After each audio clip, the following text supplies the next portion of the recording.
You are listening to Mind Hacks for Quitting Porn, Episode 3, All or Nothing Thinking. Hello there. I'm Stephen McConnell. I'm a life coach. I'm a Christian. I'm a member of the Church of Jesus Christ of Latter-day Saints. But no matter who you are, I hope this podcast helps you in your struggle with quitting porn, helps you to better manage your sexual desire, and helps you believe again in a future that will be bright for you. Hello and welcome to episode 3. As a super quick summary for those who missed out on our last episode, we discussed the lower and higher brain. We said that while the lower or primitive brain motivates us to survive, it really doesn't do the best job of taking care of us in the long run. If we want to live the life of our dreams, then we have to engage our higher brain, which is just a fancy way of saying that we consciously consider the future before making decisions. Alright, now that we've introduced those concepts, I want to show you a common pitfall that trips up our smarter, higher brain into agreeing with what the lazy, primitive brain wants. And that pitfall is all or nothing thinking. Simply stated, it's the idea that if we can't do it all, then we do none of it. Or if we can't have it all, then we don't try to have any of it. For those of us that are trying to moderate our sexual behavior, it means that if we fail, we stop trying. We lean towards just accepting, for example, that viewing porn and masturbating is normal because we have convinced ourselves that quitting is impossible anyway. I want to give you some examples to demonstrate how ridiculous this idea is if we applied it to other areas of our life. Brushing your teeth. I've heard others, including Coach Jody Moore, bring up this analogy where if we missed brushing our teeth for 1 day or 2 days, would we just give up? What if we forgot to brush our teeth every other day for an entire year? Would we just stop and say, it's a lost cause? I think not. I think most of us would not give up because we want our teeth to last as long as we can have them. We don't want dentures in our 30s or even before we've reached the age of retirement. There's a lot of unnecessary dental pain, expense, and inconvenience entailed with that. Likewise, there are consequences for indulging in porn all the time. And if we give up, we just accept those consequences as part of our lives permanently. Another example is going to the gym. Let's say you wanted to lose 50 pounds and you were halfway there, so 25 more pounds to go. But the week you achieved that, following that, you got sick and you gain 5 pounds instead of losing any. So now you've only lost 20 pounds out of the 50 that you wanted to. Do you just give up? You could, but then you'd never lose the remaining 30 pounds, and you'd probably regain the 20 pounds you've already lost. And there are usually long-term health consequences associated with just giving up. Most of us who are trying to get into better shape realize that losing 20 pounds is significant progress, and we don't just want to give up on that so easily. But again, sometimes we do give up that easily, because doing nothing is exactly what your primitive brain wants. It thinks that it needs to store all that extra fat on your body for the famine that is likely not coming. The trouble in general with those who want to quit something like pornography is that the goal is usually to completely eliminate it from our lives. And while there is nothing wrong with that goal, we don't give ourselves credit for making incremental progress. And most of us have to make incremental progress before we can just stop altogether. It's funny that we understand this idea perfectly when going to the gym, but it can seem revelational when applied to other areas of our lives. This is especially true for those who struggle with trying to be perfect. I think perfectionism is common in the Latter-day Saint community, but it certainly exists among people of all denominations and walks of life. We don't realize that obsessing about perfection is actually counterproductive to our end goal. In fact, we may have assumed, after the last podcast episode, that trying to be perfect is allowing the higher brain to be in control. But I'll tell you, it doesn't work like that. Perfection is generally unattainable. It is impossible in many aspects of our lives, and so when we strive too zealously for it, one of the following 3 things occurs. Number 1, we give up, which is exactly what our lower brain wants.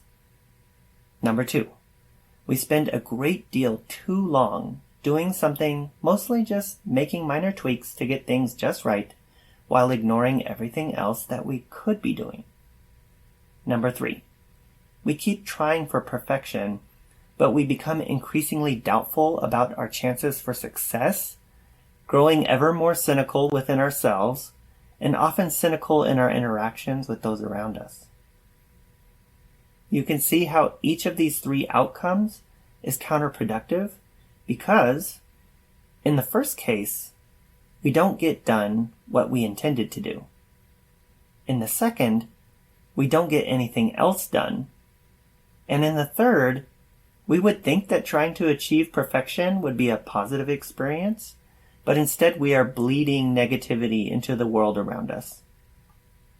I know plenty about this because I have lived with perfectionism and obsessive compulsive behaviors most of my life.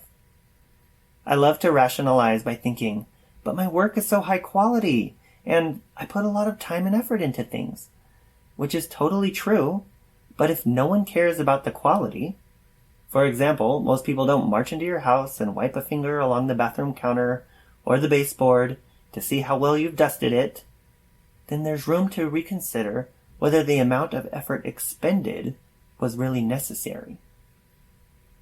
The Bible records that Jesus said, "Be ye therefore perfect," but the words "right now" were not included in that statement, which I take to mean that there is some grace available there for each of us, so that we don't have to hold ourselves to an impossible standard.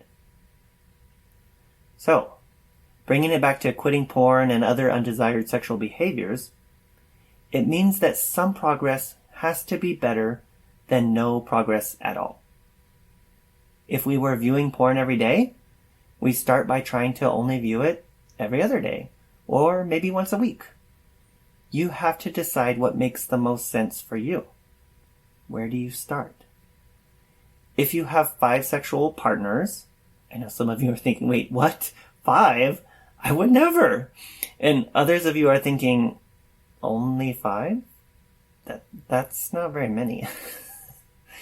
See if you can't cut your number in half or down to 2 or even 1. If you masturbate multiple times a day, see if you can do it just once per day. And then when you achieve that, celebrate it in the same way as if you had lost 20 pounds on your way to losing 50. Because what you did is awesome for you. You don't have to compare yourself to anyone else or expect yourself to achieve your eventual goal all at once. All progress is better than no progress, however small. And if you're having a really hard day, maybe just focus on proper behavior when in public or when around other people. Most of us already do that, but we give ourselves no credit for it. Instead, we just focus on where we failed in private and shame ourselves. That doesn't help. That kind of negative emotion just leads to wanting to give up and shows up in other areas of our lives. Then what started as a struggle in private is no longer just affecting ourselves, but other people around us don't have the benefit of knowing how our struggle began. They can only observe the consequences. So be kind to yourself and believe that incremental progress is progress, because it is. And there's a nifty trick that often happens when we are willing to accept a partial effort. Sometimes we end up doing more than we initially set out to do. Sometimes we just need enough motivation to get started. My children love the book, If You Give a Mouse a Cookie. And in that book, there's a little mouse that starts sweeping up his mess from a haircut. Pretty soon he gets carried away and starts sweeping every room in the house. Has that ever happened to you? It has to me. Sometimes I think, I'm just going to sweep up the worst of this mess around the table from where my kids were eating, and before I know it, I'm in the next room, and when I finish that, I'm considering whether I should start mopping or start doing some of the dishes that I noticed while I was sweeping in the kitchen. That kind of thing can also happen with quitting porn. Maybe we decide that we can only not view porn for one more hour. But then that hour comes, and we realize we can go a little longer. Pretty soon, we are at the end of the day, and we are considering whether we can also not view porn tomorrow too. And all we needed to get started was a small commitment to ourselves, and the bigger commitment naturally followed. It doesn't always work out like that. Sometimes you might commit to yourself to not view porn for only one more hour, and then you do view it, and that's okay. Other times, you go much longer than you expected and end up sweeping every room in the house, as the analogy goes. It's important to allow yourself to be happy with the outcome either way. You can be happy whether you keep a small commitment to yourself or whether you exceed it greatly. Learning to find contentment in the present doesn't mean that we need to change our long-term goal. If your goal is to completely stop viewing porn in the long term, that is possible. But we don't have to go about it in a frantic or dramatic way where every time we view it on the way to quitting, that we take it as a sign that we won't succeed. That's simply not true. Plenty of people have viewed porn for years and succeeded in quitting porn gradually, but your lower brain wants you to believe it's not possible for you.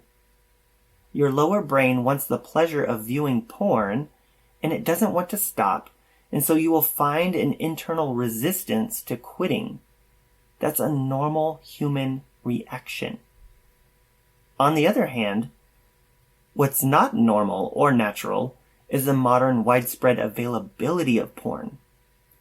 As a society, we've come to privately accept that sex and virtual sex is a commodity to be bought, sold, traded, or continually consumed to the point that we even believe we cannot help ourselves.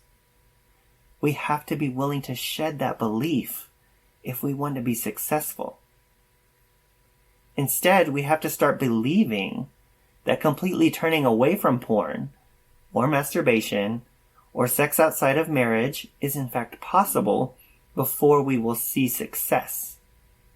And we have to believe that progress can come in stages so that we stop beating ourselves up every time we choose to indulge in sexual behavior that goes against our values. It doesn't have to be quitting cold turkey, as they say, where we convince ourselves that porn is so bad and then we feel so strongly about it that we never look at it again.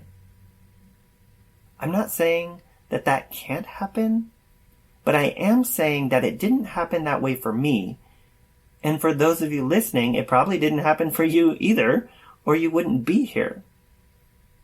So stop hoping for a magical experience where quitting porn suddenly becomes easy, because that's not going to happen. You've strengthened the desire to view porn by repeated exposure, and in a like manner, you need to quit by repeatedly withdrawing from it. And again, withdrawing doesn't have to be all or nothing. It can be gradual. That is probably the most practical way for those of you listening today. I know many of you are thinking, but I want to quit porn and I want to quit now. Unfortunately, wanting your desires to be fulfilled immediately is exactly why you are still stuck viewing porn now. For many of us, that's why we got into porn or masturbation in the first place. We had sexual desire that wasn't being met, and we didn't want to wait for sexual gratification that was within our values, and so we found an alternative that was faster and more immediate. Something that we thought served us. I'm suggesting that the solution to all of this involves patience. It involves discomfort, as I said in the first episode. If we want to experience personal transformation, then we have to be willing to play the long game to get there. How long it actually takes for us to stop may vary considerably from person to person, and we have to be careful to not judge our progress by our behavior only, but also by what we've learned and by the skills we have developed to help us manage our desires. If you're not sure whether you are making progress, you probably are. But if you feel like you're stuck, or you just want more individual guidance, that's what coaching is for. And I happen to know a coach who would be happy to work with you. That's me, by the way. All right. Join me next time as we talk about the very lighthearted topic of failure. No, seriously, we're going to talk about failure. We're going to hit it head on. Let's go. Thank you for joining me in the episode today. For those interested in one-on-one help, claim your free consultation with me at GratefulLifeCoaching.com. That's GratefulLifeCoaching.com.